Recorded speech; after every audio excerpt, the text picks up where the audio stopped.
Sure. But we'll be remiss because, we're committed to our audience. And right before recording, we're recording this Tuesday, right before. So we haven't had a chance to digest this, go through it. We're going to reach out to the Starstock team and also have a conversation with Scott and them because we want to hear from them, what's their vision, what they're trying to do. But at the same time, Cage, I don't think we would be who we are if we didn't bring it up on today's episode, right? I'm with you. What are we bringing up? So we got an update from our team email from Starstock. Yep. And there's 4 categories. There's a fast pass, submission costs, graded card shipping, and raw card backlog section. Which one do you want to start with? I'll start with one. So whatever you like. I'm confused. Cool. I think it's I'm talking about the email that Starstock sent. I know, but you just gave me too many options.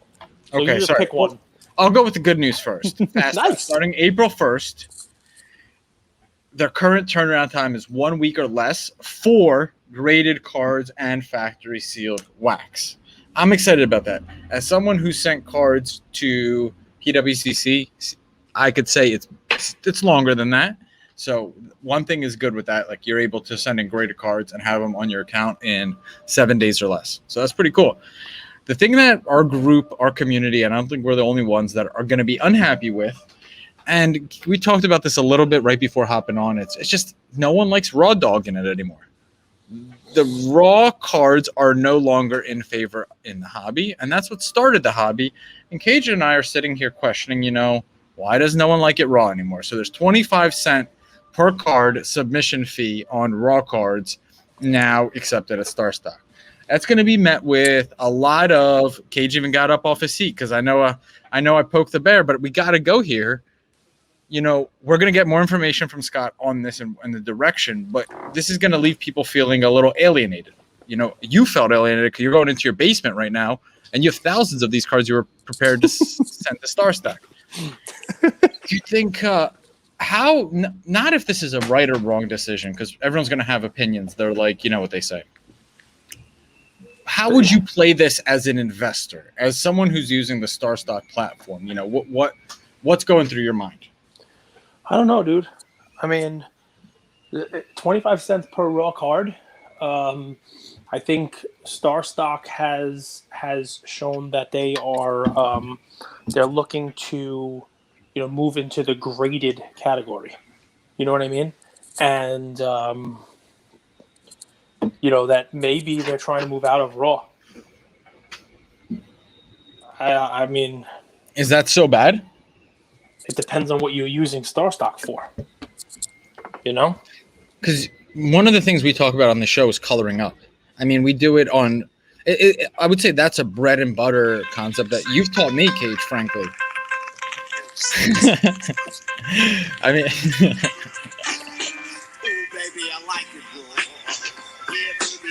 What did you get? Your old Walkman from the basement? Why are you not in the middle of the screen? Oh.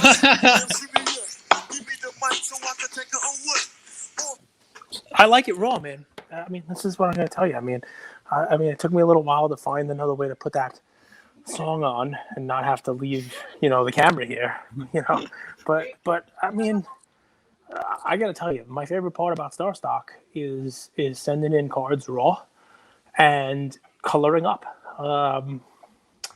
And you're talking about sending in hundreds, thousands of cards and coloring them up. Now, I get why Starstock would do what they're doing. There's a lot more liquidity and a lot more of a marketplace for graded cards or higher end raw cards. I don't think the 25-cent fee is going to kill raw. It's just going to make it so that you're not sending in a 2017 Optic red-yellow card that you pulled out of a pack of a rookie to get a quarter for it. What do you think the price point is? 10 or more for a raw card, basically? Well, I mean, if you're talking about 25 cents now, right? You're talking about you're adding 2.5% to a $10 card. So basically, what you're saying is, on a $10 card, now Starstock is now 7.5% VIG, which is getting it closer to eBay's 10% or so. So I would say it's even more than that. How would $25 makes it 1%. How would you respond to this? it's financially unsustainable for their employees to waste time or spend time on reviewing these cards and grading them. They're at a loss. I think that's the case. I think it has to be, and I think that's what their newsletter is saying, that they would need probably hundreds of people to go in there and grade all these 10-cent, 5-cent, 25-cent cards, and they would rather have a 5% fee on less higher end cards than more lower end cards, which I'm sure they have the data, and I'm sure there's a reason why they're doing it. But I will tell you, on a lot of my cards, they were making more than 5%, because I'm accepting 15-cent offers, and they're taking a nickel. So they're making 33% on those. You know what I mean? I'm selling cards for 50 cents, and they're taking 5 cents on it. That's a 10% fee. So it is what it is. I mean, I get it, and probably that nickel doesn't matter. When you talk about percentages, it doesn't really matter if it's a nickel. It probably costs more than a nickel for them to grade that card, put it in a category, store it, and all that stuff. So I get it. Most definitely it is. Would kind of a mix between PWCC and Top Shot interest you as a business model? I think that's what Starstock's kind of positioning themselves as, if you kind of think about it. Yeah. I mean, the liquidity and the frictionless side of Top Shot, and the storage and one-stop shop and ease of use and vaulting of PWCC. I get it. Listen, here's the thing, and I'll say this. These guys, they know what they're doing, right? And there's going to be growing pains. And I know that our group has already said, wow, this really changes it. But that's not necessarily a bad thing, right? Starstock will have its purpose, its utility, and it's not going to be in cheap raw cards presently. So that's the only difference. And look, if you're the average flipper in this game, you're somebody like me, who was buying $5 and $10 raw cards, grading them, and now they were $75, $80, or $90, PSA 10s. Whether it's your modern basketballs, your Ruiz, your Brandon Clarks, your Devontae Grahams, whatever it is from the last couple of years, right? And those cards are, they sell for $90 or $100. Starstock makes sense. You send those into Starstock, and they're going to take $5 on a $100 card instead of you losing $13. So now you get $95 on that $100 slab instead of getting $87. Right? I think that's where they want to play. They want to have those cards. They want to have, the ones that have liquidity, and they're easy to move, and there's a market to be made for them. Half of the cards in my account, the Terrence Ferguson Optic Hollow Starstock B, doesn't really have a very liquid market. I'm not saying anything bad about Mr. Ferguson, but if they really are trying to set up a liquid market, the moves that they're making make sense. So that's two, right? We talked about the fast pass for grading. I think that's cards. A big thing, because I think customer acquisition is a big deal, right? Because you need people on the platform buying and selling.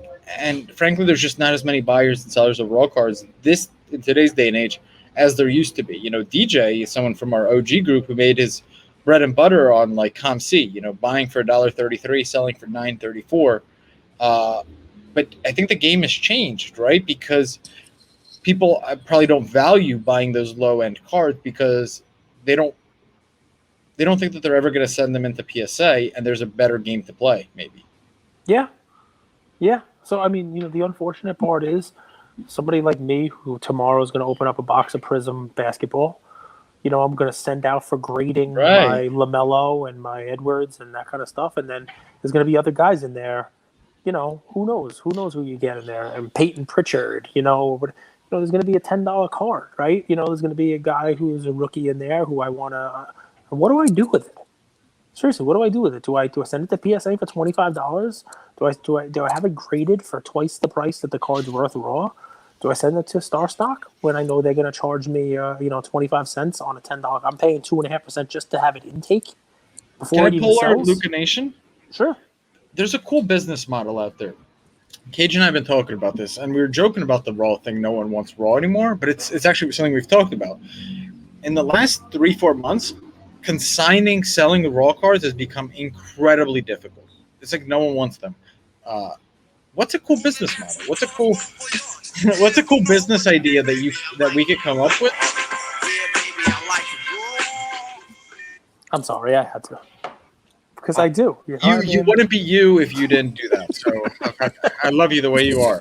But no, like, what's a cool business model? What's something we could do with these $2 to $25 cards, $2 to $20 cards that there used to be a market for, and now there's just nothing to do with them. So curious to hear what Luca Nation has to say. It's a And very good question, right? Because isn't that a lot of what the hobby was built on, right? And I mean, you know, I remember when I got into UFC cards, right? The Tops first got into them, and they were putting these base cards in packs, and they were base cards, and no one cared about base cards, right? They didn't care about it. They put these base cards out there, and the base cards were, they were just filler for the hit, for the relic card, for the auto.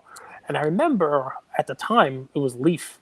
It was 2010. Leaf made a product in 2011. The CEO of the company, Brian Gray, who's still the CEO of Leaf, they haven't done MMA in a long time. He came into a lot of our groups and was like, "What should I do? Like, what do you think would work? Like, how do we change this stuff, right?" And what was pitched to him was an all hit product. Send a box of cards, and he made Leaf Metal. And Leaf Metal was a really cool product. It was 8 already top loaded, already penny sleeved and top loaded, 8 autographs in a box. So that was how it wasn't like in a pack. You open it up in a box, you took them out, they're already top loaded, penny sleeved, 8 autos in like ascending order of better cards. Like the back of the thing was great for breaks and reveals. They just weren't around at the time.